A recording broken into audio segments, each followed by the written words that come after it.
Hello tout le monde, aujourd'hui épisode 2 du challenge dropshipping, passer de 0 € à 1000 €.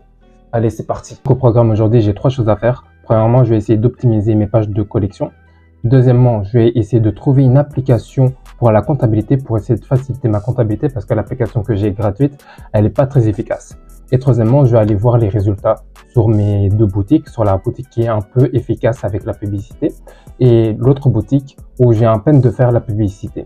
Allez, c'est parti.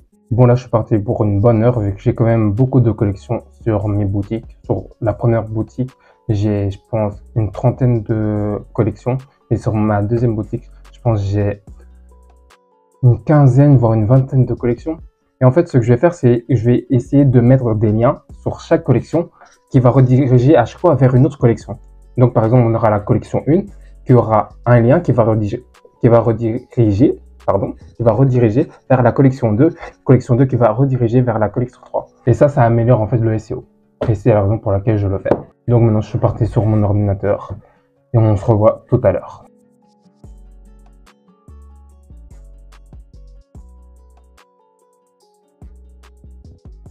Donc là, je viens de finir d'optimiser toutes les collections pour essayer d'avoir donc plus de trafic en SEO. Là, maintenant, on va se concentrer sur la comptabilité et trouver une application pour me faciliter la comptabilité. Donc là, maintenant, j'ai trouvé une application pour me faciliter la comptabilité, mais elle est quand même payante. Mais bon, j'ai quand même vu beaucoup de pubs par rapport à cette application, donc elle doit être quand même pas mal. Le seul bémol, c'est que c'est payant. Donc, je vais essayer de voir si c'est bon ou pas. Ici, gratuitement, c'est bon, pourquoi pas essayer de payer chaque mois, si c'est pas trop cher. Et on verra bien. Bon, maintenant, on passe au dernier point. On va voir vite fait les résultats, si on a eu des résultats. En sachant qu'il est actuellement, il est 14h34. Donc, je sais pas si on aura vraiment des résultats, mais on passe directement sur mon ordinateur. Là, on peut voir qu'on n'a toujours pas de résultats. Le dernier résultat, comme vous voyez, c'est hier à 12h44. Donc, à 14h35, toujours pas de résultats. Mais bon, on va voir aussi plus tard, vers le soir, vers 18h, 19h, si on a fait des résultats ou pas. Mais bon, il y a encore une autre boutique où on va aller regarder. Ah non, d'abord, on va aller voir si ça a traqué la conversion. Vu que j'ai fait une vente, comme j'ai réglé le problème de conversion, on va juste aller voir si ça a traqué ou pas. Là, on peut voir que c'est toujours pas actif. Donc, même quand je descends, on peut voir il y a le panier ajouté, tout ça, c'est actif, tout est actif. Et il y a juste au niveau du paiement, ça m'est toujours pas actif alors que j'ai fait une vente. Donc, je sais pas si c'est vraiment avec le SEO ou si c'est avec la publicité. Mais bon, en attendant, on va juste aller voir l'autre boutique. Là, on se trouve sur mon autre boutique où normalement j'ai pas du tout de résultats. Et on peut voir que je viens de faire une vente aujourd'hui à 9h21 à 49,98 €. Donc, on va aller voir combien nous on paye le produit. Donc ici, on peut voir qu'on paye le produit à 17,43 $. Donc, on va juste convertir ça en euros et on va dire 17,43 € ou plutôt 18 €.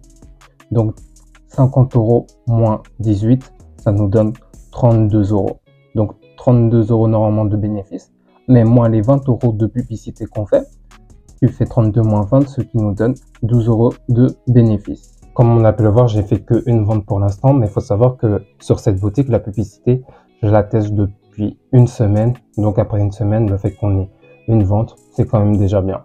Et les autres ventes que j'ai, donc là en tout, vous pouvez voir que j'ai 5 ventes. Mais les 4 autres ventes que j'ai, c'est complètement du SEO. Et il faut savoir que si j'ai que 4 ventes en SEO et si peu de ventes, c'est que j'avais fait des erreurs en SEO. Vu que c'est ma première boutique que j'avais créée, j'ai fait des erreurs en SEO que là, je viens de réparer. Et pour avoir des résultats en SEO, ça prend du temps. Donc, comme je viens de réparer des erreurs en SEO, maintenant, il faudra attendre quelques semaines, voire quelques mois pour avoir des résultats en SEO. Mais il faut savoir que même avec les erreurs que j'ai faites, j'ai quand même réussi à faire 4 ventes. Et sur mon autre boutique qui fonctionne quand même un peu bien en publicité, j'ai minimum, je pense, 7 ventes en SEO parce que avant que je fasse la publicité, j'en avais déjà 7. Donc, plus la publicité là que je fais, j'ai des ventes en publicité, je pense c'est sûr, et aussi en SEO. Là maintenant, on va attendre juste le soir pour voir si on a fait des ventes sur l'une ou l'autre boutique. Donc, on peut voir qu'on n'a toujours pas fait de vente aujourd'hui sur la deuxième boutique. On a toujours la vente de hier à 12h44, alors que là maintenant, on est aujourd'hui 18h19. Donc, on attendra peut-être demain, vu que là, je dois cutter la vidéo pour pouvoir la poster ce soir. Et demain, donc, on verra si on a fait des ventes tard le soir vers 20h, 21h. Allez, ciao!